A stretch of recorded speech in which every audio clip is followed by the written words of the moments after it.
What's up, Ann Kemp?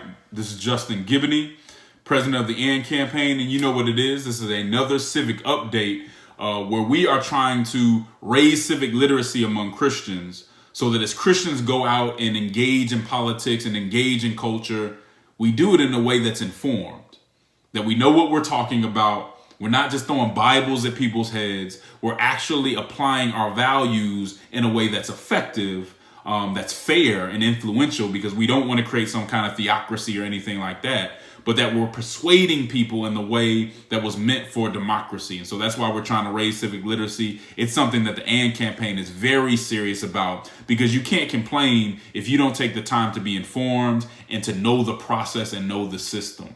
So that's something we're trying to make sure that happens among the body of Christ. Today's civic update is somewhat impromptu. I'll admit that. It's something I had to talk about because it's an issue that's been bothering me for a long time, and somebody finally called it out. And so I wanted to make sure that the Christians who pay attention to what the AND campaign is doing and watch our civic updates know about it. Because going into 2020, this is something that we're going to have to be able to speak on very articulately, because there's going to be a lot of propaganda and talking points around it. We've got to be able to see through the propaganda and talking points and really get to the main point. And here's what happened. The issue comes up in a dispute between two Hawaii Democrats, right? So you have Representative Tulsi Gabbard, who is a U.S. Congresswoman, and then you have Senator Mazie Hirono. And basically what happened within the last day or so is that Representative Gabbard, in a serious way, called out Senator Hirono and basically said, you are participating in what she characterized as religious bigotry. And Ann Kemp, I'm gonna be honest with you. I totally agree with where Representative Gabbard is coming from on this. These are two women. These are two Democrats, and Gabbard just had enough and said, look, I have to call this out because it amounted to what was religious bigotry. And here's what happened. Here's the background. So in order to be a federal judge, you have to go past the Senate Judiciary Committee, right? And Senator Hirono is on that committee. And what her and a couple other Democrats, not all the Democrats, but what her and a couple of other Democrats on that committee have been doing is through their questions and through their votes, they've been implying that Orthodox Christians are not fit or are not qualified to be judges. So what'll happen is somebody comes up for their hearing because they've been nominated to be a judge, and Hirono or someone else will ask them, I see that you're in this Catholic organization. This Catholic organization is pretty Orthodox, blah, blah, blah. Do you think that you can be a fair judge?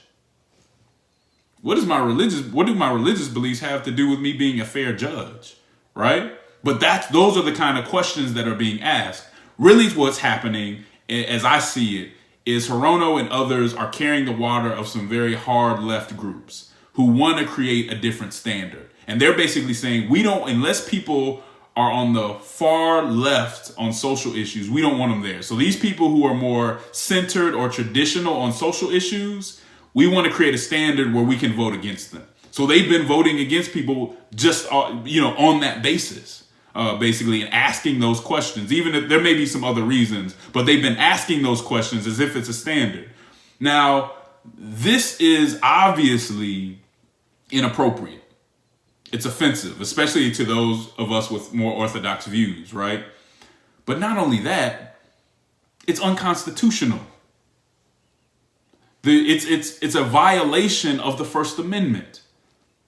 You cannot set up a religious test for someone to be a judge. You cannot do that. It's a violation of the Constitution.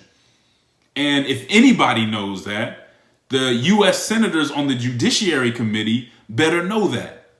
And so there's no excuse for people doing something like that. Now, of course, Hirono would probably say, well, I didn't base my vote on that. That's just something that came up, or that's just a question that I asked. But if it's not relevant, if it's unconstitutional to set up that kind of test, why would you ask the question? Don't be fooled. Why would you ask the question if it's not something you're going to base your vote on? Especially to spend that much time on this, and they've been doing it for over a year and nobody's really said anything.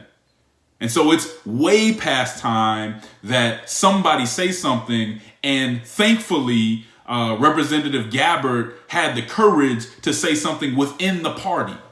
And this brings up a very important second point, which is that if our system is going to get better, if we're going to have credibility, we have to be willing to call out people in our party. Look, I don't even like a lot of these judicial candidates that have been put up. There are a lot of people that I don't want to be judges, but that's beside the point in this issue. And that's what Gabbard was saying. She's like, I don't even want this guy to be a judge, but that's beside the point. I can't use his religion to keep him out. If you want to keep somebody out, you need to find another reason for them to be out. You need to ask another kind of question. You can't use their religion. So don't let people pull you off with that. Well, we just don't like, you see the nominees he's putting up? You may not like the nominee, but you have to be smart enough and sophisticated enough to say, yeah, I don't like the nominee, but you better find another reason to keep them off the bench, and not a religious reason. If you're going to hold, for Democrats, if you're going to hold President Trump to constitutional standards and call him out based on his constitutional violations, which you absolutely should, then you got to call this stuff out. It's a clear violation that's been going under the radar. Nobody's wanted to call it out. We've been talking about this, for those of you who follow the AND campaign a little bit, through the concept of religious exclusion. Excluding individuals with more centered or traditional views on social issues. Now, it's been happening not only when it comes to judges, but outside, of those conversations and those committees. It happens to people who are running in different races, where you have these hard left organizations that try to ruin your whole reputation, try to smear you all over the internet just because you disagree with them on a couple issues. They don't want to accept that you can be in their party and not agree with them on every single issue. And it's just not okay. And until Christians on both sides are willing to call out people who are doing the wrong thing, this stuff is going to continue to happen. You have a lot of animus towards religion in the U.S. right now, right? You have churches getting bombed, you have synagogues, all this stuff, churches getting shot up, you have synagogues getting bombed, all these things. You can't have senators going around doing stuff like this. And here's the other point that you have to get. This can not only be a protection for Christians. This is a protection for Muslims. This is a protection for Hindus, Buddhists, and so on. It's a protection for religion in general. And if you don't believe that, then you really don't believe in what the Constitution is saying. But thank you so much to Representative Tulsi Gabbard, who called this out. And that's not easy, because you better believe there are going to be some hard left organizations that are going to be very upset with what she did. But she stepped up in a Democratic state to say, in a blue state, to say, no, enough is enough. This has gone too far. This is religious bigotry. And I want Christians to know, going into 2020, from here on in 2020, you're going to have to see clearly on this issue and really set a standard to say this cannot happen anymore. I might not like the candidate. I might not think they should be on the bench. But if that's true, it should be because there are other reasons that they're not qualified or not fit to be on the bench. It can't be because of what they believe religiously. And so I would hope that other Democrats who are in office get the courage to do the same, simply because it's the right way to do, the right thing to do. And in the same breath, when it comes to any other constitutional violation or anything else that's just inappropriate on the right or on within the Republican Party, going to have to step up and say something. Otherwise, you don't have the credibility to call someone else out. So wanted you guys to know about this. Tell people about this. Share this video. If you like what we're doing, visit the site, donate, all that stuff, because we're trying to bring you information so we can lift up the body, lift up everybody else as well. Take care.